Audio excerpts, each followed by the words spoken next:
Hi guys, welcome to Hampshire Outdoors and Survival. Mickey here. Well, this is part 2 of our 101 series. So today what we're going to be doing is covering tarps outside in environments where you can't use the trees. Obviously you can see trees all around me today, but we're going to do freestanding shelters. So with these you're going to use walking poles if you've got them, a walking stick, or if necessary you're going to cut pieces of timber or strakes to use as supports for your shelter. So we'll crack on with that. But first things first, as usual, I would like to thank all those guys that subscribed, thank all those guys that have sent us a comment, and let you all know that on October the 7th we'll be having a giveaway. So for our subscribers, send me comments and messages, give us a thumbs up, subscribe, you'll be on the list. We'll be doing a giveaway then. Watch this channel for more. Anyhow, we're going to get on with that. This is Mickey, this is Mac, Hampshire Outdoors and Survival, Hampshire Hog Hunters, Shelters 101 Part 2. Let's get on with it. Right, basic shelter guys. So, freestanding shelter, let's open the pack, see what I've got in there today. As you can see, always at the top of the pack is my poncho, ready to go in case to be waterproof. Got some pegs, MOD tarp. So we'll go with that one first. We'll do that. So for this today, I'm not going to need the bungees. Okay. The bungees go back in the bag. Take the corner of the poncho, top, pull it out of its bag.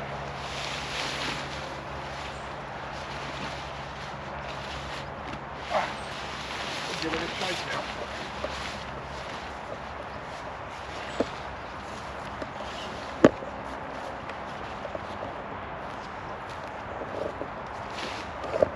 Lay your top out, dead easy.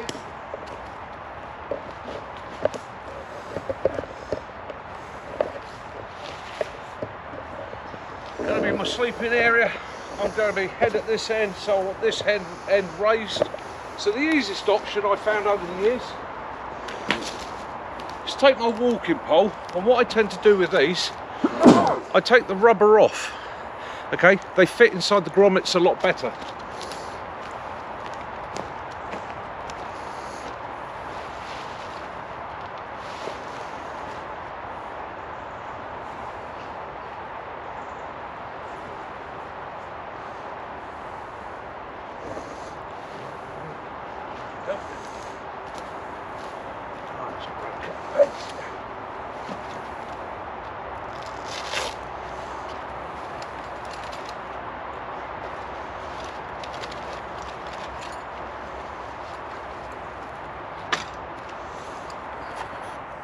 Right guys, this is an insert into the video because I've lost a piece of the footage and it's quite an essential explanation. So, right, guy lines on freestanding shelters. You're going to be using a pole or a piece of wood or something as a single support, and obviously you've got nothing to tie that off to, so you're going to have to put guy lines on it. Now you could run 2 guy lines off the top of the pole out at 45 degrees, you could run 1 which isn't going to be quite as stable. Instead of having 2, take 1 line. Okay, now ideally you want to take 1 line that when you fold it in half, it is the 2 halves are the same length as the width of your shelter or your tarp. Okay, that gives you a nice long line. Okay, put loops on the end for the pegs, find the centre, put a loop in the centre. That centre becomes what goes over to your pole. Your 2 lines run out at 45 degrees. Okay, and they become your anchor points, and that means you're only carrying 2 lines, not 4, not 6, not 8. And then if you have to, you can use that same piece of nice long cordage if you wanted to fasten your shelter to a tree or adapt your shelter in another way or manner. Okay, and it just means you've got a knot in the centre, simple as. So anyhow, back to the video, hope that explains. You come to the other end of your top. You're going to repeat the process.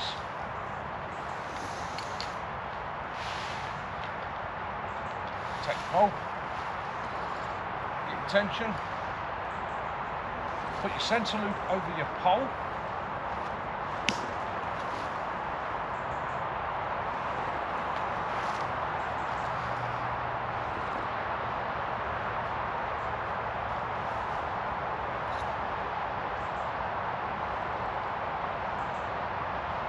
On your first line out, about 45.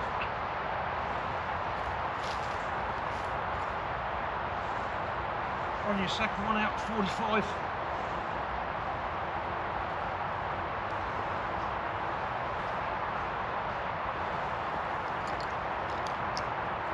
And then all you're going to do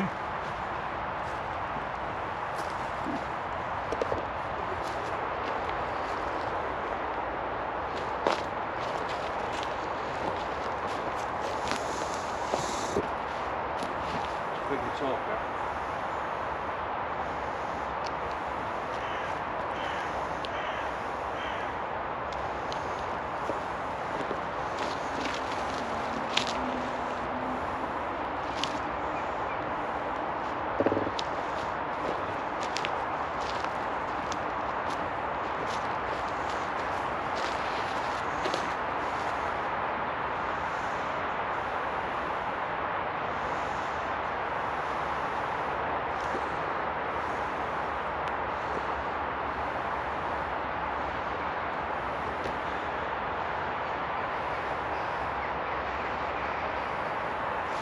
There we go.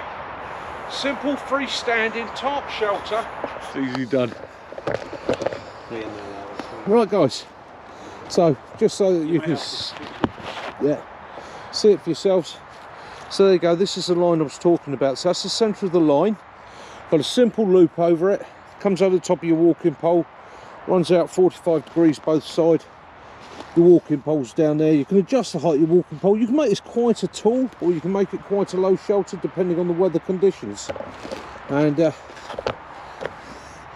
as you can see, that's going to do the job quite nicely for you. Just so the proof of the pudding, exactly the same at the other end. And again, as you see, what I've done with the walking poles, I invert the walking pole, handle on the ground, slip the rubbers off, put the tip through the grommet. Fits perfectly, 45 degrees. Yeah, nice little shelter, works well. And like I say, you can vary the height by putting lines on the bottom, so you can lift it up, you can lower it down depending on your conditions. On with the next one. Hi guys, welcome to my crib. It's one of my favourite shelter systems for open ground. The reason I like this shelter system, yes, you use 2 poles. What it does, it gives me a nice high area here. I've got an admin area here. I can get a brew on there, I can clean my weapon, I can clean my kit, I can organise myself. Not an issue. I've got a sleeping area here, plenty of room for the Bergen, all your kit, okay, and you've got a nice field of view. The wind's coming in from behind you or that side, you're protected on 2 sides. If it's coming in this way, if it changes in the night, that front edge is far enough out to stop a lot of the rain coming into you. Okay, and this is one of the issues with open fronted shelters. We all put them up with the back to the wind. However, if the weather changes, wind swings around the other way, your open shelter starts to balloon out, moisture starts to come in. This way you've got space there, and if you had to, you could get a buddy in front of you. Not only is he then going to be out of the rain and comfortable, but he's going to act as a bit of a weather shield. So yeah, this is how I like to set it up. I suppose you want to have a look at it being set up. So what we'll do, we'll crash this down and let you have a look. Check it out. Right guys, a nice easy shelter setup. So tarp down on the floor, sill side up, peg this corner, peg this corner, peg that corner. So you've pegged out 3 corners, L shape, okay? Simple as, peg out those 3. Make sure they're firmly pegged in. I'm going to hand the camera back to Mac. Okie doke, so come to your corner that's not pegged, okay? Corner that's not pegged, okay? So when you come to your corner that's not pegged, what you want to do, if you want to help yourself, and here's a trick, take your line, okay, and measure your line out, put your peg in. Allow yourself, I've got about 9 inches of overlap there, which means all I've got to do, I've already got that end of the string pegged in. I can pull that up, find the end, and with a little bit of fetting and adjustment, put that in there. So the two corners add your support to this. That's in there solid. But as you can see, it droops down through the centre. So your second hole, which in this case you want to put pointy end down, that nice curved end up, and come in, and you want to put the base of it about 2/3 of the way from the end and tension it out. You tension that one out, that acts as support. This system is not going anywhere. If it was really windy, I could take this line out, split it 45 degrees each way. I'll be honest with you, you're not going to need it unless you're up on the top of a mountain and it's blowing an absolute hoolie.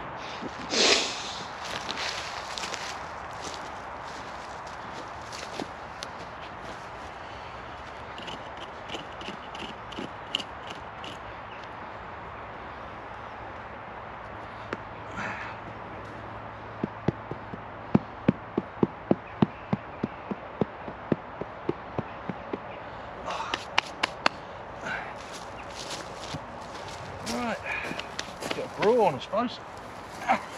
So, alright guys, so as you see, I've peeled the ground back. There's a lot of peat here, and although I'm going to be using a safe system for making a brew, I want to be a little bit extra cautious. Okay, this is very dry peat, takes a spark very easily. Okay, so I'm going to do two things to protect myself. One, because I know that this peat takes very easily, just a little sprinkle around the edge, okay, just damps it a little bit, so that spark that gets away isn't going to ignite the ground around you. Okay, and yes, I'm making a muddy puddle, we all know that, but I'd rather make a bit of mud, get my hands a little bit dirty, than set fire to the whole woods. Simple as that. So again, a little water, clean my hands.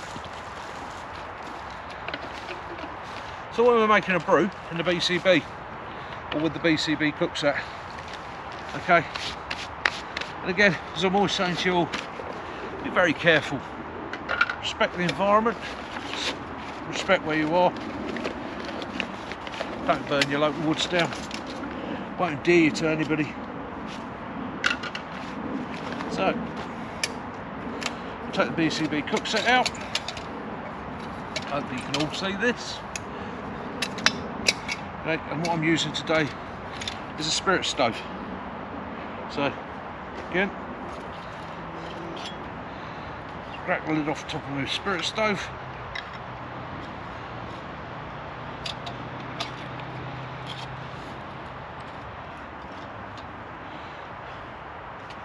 Very carefully put it in place.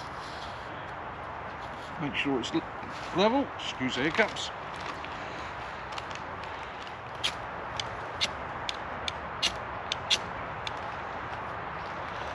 That's lit.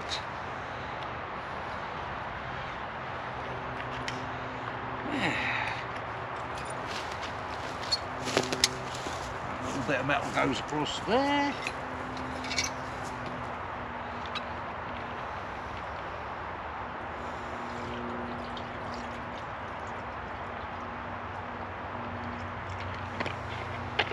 We do have spare water with us, always got spare water with us.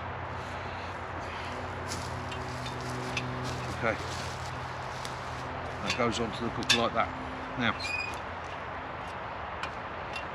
this will take a little while to get going, come up to temperature. So what we do, slap the lid on, it drops the lid straight inside, drop the lid on, done, dusted. And that allows us to have a coffee. Okay, so as you see, it's a nice safe system. As long as you're careful, okay? You don't have to wet the ground around it. I'm just a bit of a bit overcautious possibly, but I'd just rather be safe than sorry. Okay, so whilst we're waiting for that to brew up, somebody asked me a question about knives. What knives do I recommend for bushcrafting? What to do, how to practice, how to get better, how to get good. Okay, so if you're bushcrafting, you're prepping, you're survivaling, you're wild camping, depending on the laws of where you live, you want a good quality knife. You don't have to spend hundreds of pounds or hundreds of dollars. Right? The first priority for you is to find a knife that fits your hand. Something that when you're holding it, feels comfortable and safe, that you feel you can control. Everybody's hand's different, so everybody's going to find a different shape of knife to fit their hand.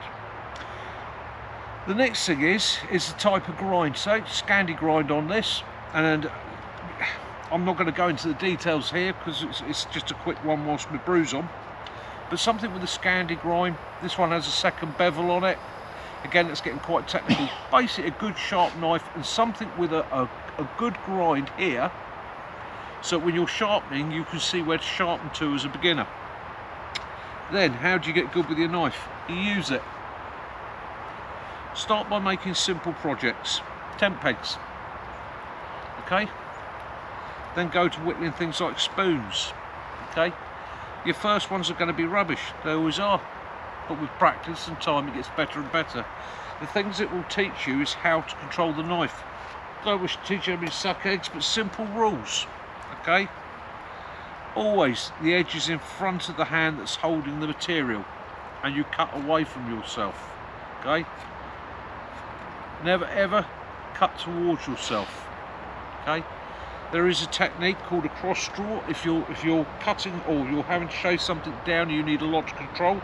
Holding the knife here so the knife is held still, and pulling the wood. Okay. Massive amount of control. My hand is locked to my side. A lot of control. Go slowly.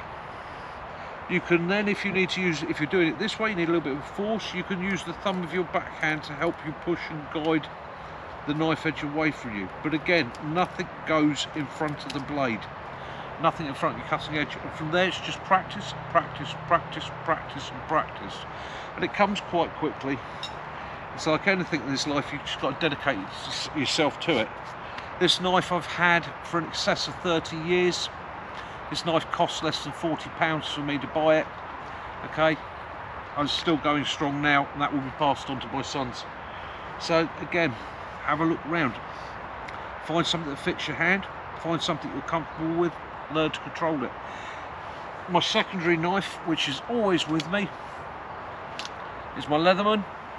I carry that with me daily. Okay, it's always with me. Has pliers, screwdrivers, and that on it.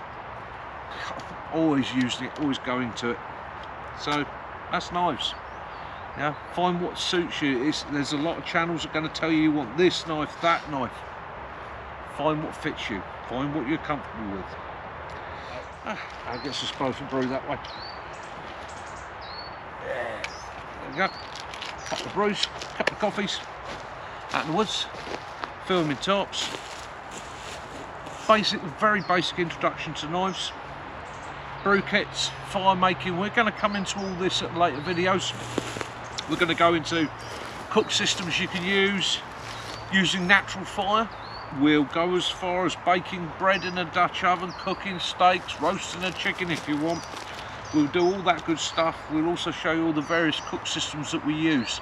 And over the years, we've tried hundreds and hundreds and hundreds of them. Okay, there's a lot we've tried. Binned, too complicated, too difficult, too flimsy, doesn't work. But you'll be surprised how often some of our favourite cook sets are also some of the cheaper ones. It doesn't always have to be a brand. Okay, go with what you can afford, and go back to that simple rule that I keep saying. Buy stuff you can afford to lose. Buy stuff you can afford to break. Don't save for a year to buy a knife that the first time you're out you lose it. Okay, don't save for a year to buy a cook system because it's the best cook system in the world, only to find that you sit on it, or as we've had happen, somebody reverses over it. Okay, those sort of things will break your heart. Buy what you can afford, and buy the best you can afford, and practice with it. With all these things, whether it's a knife, a cook set, a tarp system, a tent system, or a bed system, it's actually not how good that is. It's how good that is. It's how you apply that to doing that, or to doing that, or to doing this. Okay? And that just comes with practice, time, and effort. Anyhow, it's enough waffling. I'm going to get this coffee on, get the brews on. We deserve these today.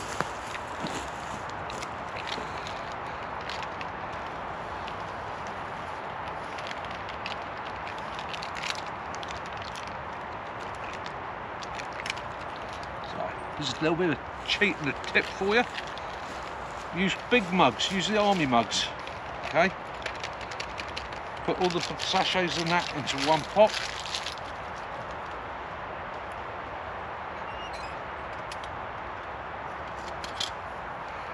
Take your pot, tip the water all into that mug.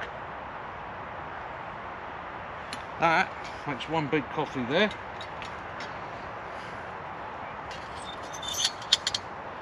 Make sure your fire's out. Okay, I'm just going to drain the excess water off of that there. Let that cool. That is a titanium mug. It's going to be damn hot. Okay, let that cool for a second or two. Whilst you're giving your coffee a stir. Then you can take your nice giant plastic army mug,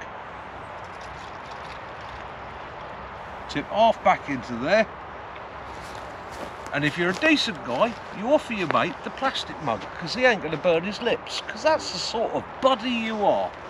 Anyhow, guys, you're well known as titanium lips, Mick. Yeah, and check the edge before you put it to your mouth, because these things get damn hot. Okay, I'm going to let that cool down a little bit before I have my coffee, and I'm going to wind it up there. So guys, this has been Wild Camping Tarp Shelters 101 Part 2, and a brew in the woods. Hope you've enjoyed it. We're going to go into other things, and as we said, with this 101 series, we're going to go back through all the basics. So it's going to be shelter systems, hammock systems, tentage systems, cook systems, fire lighting, knives, equipment, right the way through, so that you basically going back and we're refreshing ourselves on how we started and how we made our journey. Okay, and there's been a couple of bits where we haven't done for years, and we've suddenly gone, oh blimey, do you remember how good that was? Like this shelter system, we haven't done this one in donkey's years, haven't needed to, but we both sat here and gone, do you remember how effective that was, how good it was? So we'll go out and we'll do it again. So guys, we're going to have our coffees now, and I've got to thank you all. Those of you that have subscribed, thank you very much. Those that have yet to subscribe, get on with it. We've got a subscriber giveaway coming up for October the 7th. Lots of Gucci kit in a nice Gucci pouch. I know one of you out there will want it and will win it.